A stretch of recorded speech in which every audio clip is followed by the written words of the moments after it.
Hi friends, welcome to 1C Recipes and Vlogs. இது வரைக்கும் நீங்கள் நம்ம சேனலை சப்ஸ்கிரைப் பண்ணலை அப்படின்னா சப்ஸ்கிரைப் பண்ணிடுங்க, கூடவே பெல் ஐக்கானையும் கிளிக் பண்ணிடுங்க. இன்றைக்கி நம்மளோட சேனலில் ஒரு சூப்பரான ஆந்திரா ஸ்டைல் பருப்பு பொடி எப்படி செய்கிறதுன்னு பார்க்கலாம். நம்மளோட சேனலில் ஏற்கனவே இட்லி பொடி எப்படி செய்கிறதுன்னு ஒரு வீடியோ இருக்குது. அந்த வீடியோவும் பாருங்கள், ரொம்பவே யூஸ்ஃபுல்லாக இருக்கும். இந்த மாதிரி லாக்டவுன் டைமில் அடிக்கடி நம்மளால் வெளியே போக முடியாது, வீட்டில் இருக்கிற பொருட்கள் வச்சு ஒரு சில நாள் நம்ம மேனேஜ் பண்ணுற மாதிரி இருக்கும்.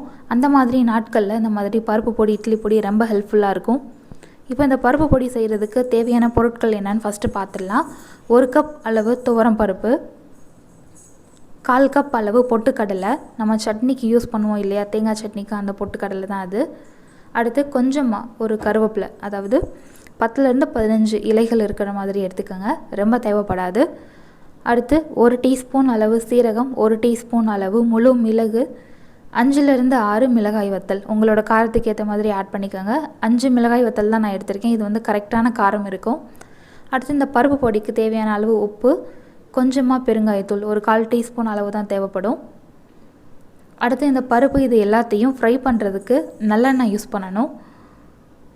நல்லெண்ணெய் அல்லது தேங்காய் எண்ணெய் ரெண்டில் எது வேணால் யூஸ் பண்ணிக்கோங்க, அப்போ தான் டேஸ்ட் நல்லாயிருக்கும். இப்போது இந்த பருப்பு இது எல்லாத்தையும் எப்படி 1 by 1 ஆட் பண்ணி ஃப்ரை பண்ணுறதுன்னு பார்க்கலாம். ஃபஸ்ட்டு ஒரு ஃப்ரை பேன் எடுத்துக்கோங்க, அது நல்லா சூடான பின்னாடி அதில் ஒரு 2 டீஸ்பூன் அளவு நல்லெண்ணெய் ஆட் பண்ணிக்கோங்க. எண்ணெய் நல்லா சூடாகவும் நம்ம எடுத்து வச்சுருக்கிற கருவேப்பிலையை ஆட் பண்ணிக்கலாம். அது லைட்டாக ஃப்ரை பண்ணிவிட்டு நம்ம எடுத்து வச்சுருக்கிற 1 கப் அளவு துவரம் பருப்பு ஆட் பண்ணிக்கலாம். துவரம் பருப்பு லைட்டாக கலர் மாறும், அது வரைக்கும் ஃப்ரை பண்ணுங்கள். அதுக்கடுத்து மற்ற இன்க்ரீடியண்ட் ஆட் பண்ணிக்கலாம். இப்போ பாருங்கள், பருப்பு லைட்டாக கலர் மாறி இருக்குது. லைட்டாக அந்த ஃப்ரை ஆகும் பொழுது ஒரு பொன்னிறம் வரும் பார்த்திங்களா, அந்த கலர் லைட்டாக அச்சீவ் ஆகிருக்கு. இந்த டைமில் நம்ம மிளகாய் வத்தல் ஆட் பண்ணிக்கலாம். மிளகாய் வத்தலும் சேர்த்து லைட்டாக ஃப்ரை பண்ணிவிட்டு நம்ம எடுத்து வச்சுருக்கிற சீரகம் மிளகு சேர்த்துக்கலாம். அதையும் சேர்த்து நல்லா ஃப்ரை பண்ணிக்கோங்க. அந்த பருப்போட கலர் மாறிடக்கூடாது, ரொம்ப கருக விட்டுறக்கூடாது, பொன்னிறம் வர வரைக்கும் வறுக்கணும், அவ்வளோதான். இப்போது கொஞ்சம் ஒரு 1/4 டீஸ்பூன் அளவு பெருங்காயத்தூள் சேர்த்துக்கலாம். நம்ம ஃப்ரை பண்ண அந்த கருவேப்பிலையும் நல்லா கிறிஸ்பியாக மாறும். இப்போது இந்த பருப்பு பொடிக்கு தேவையான அளவு உப்பு சேர்த்துக்கலாம். ஒரு 1 டீஸ்பூன் அளவு உப்பு ஆட் பண்ணியிருக்கேன். உப்பு சேர்த்துட்டு நல்லா ஃப்ரை பண்ணிடுங்க. நம்மளோட பருப்பு கலரும் நல்லா மாறி இருக்கு பாருங்கள்.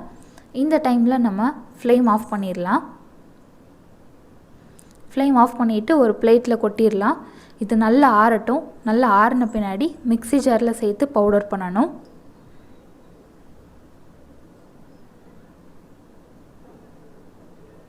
இப்போது நல்லா ஆறின பின்னாடி நம்ம அரைக்க போகிறோம். ஒரு மிக்ஸி ஜார் எடுத்துக்கோங்க, அது ஈரம் இல்லாமல் இருக்கணும், அப்போ தான் நல்லா பவுடராக கிடைக்கும்.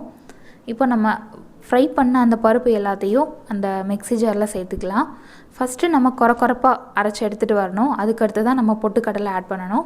இப்போ ஃபஸ்ட்டு நம்ம கொரப்பாக அரைச்ச பின்னாடி நம்ம எடுத்து வச்சுருக்கிற 1/4 கப் அளவு பொட்டுக்கடலை சேர்த்து நல்லா ஃபைன் பவுடராக அரைச்சாச்சு. லைட்டாக தான் கொரப்பு இருக்கணும், ரொம்ப கொரப்பு இருக்கக்கூடாது அந்த அரைச்ச பவுடர். இப்போது இதை ஒரு கண்ணாடி ஜார் அல்லது ஏர்டைட் பாக்ஸில் ஆட் பண்ணி ஸ்டோர் பண்ணி வச்சுருங்க. ஃப்ரிட்ஜ்லேயோ அல்லது வெளியவோ வச்சுக்கலாம்.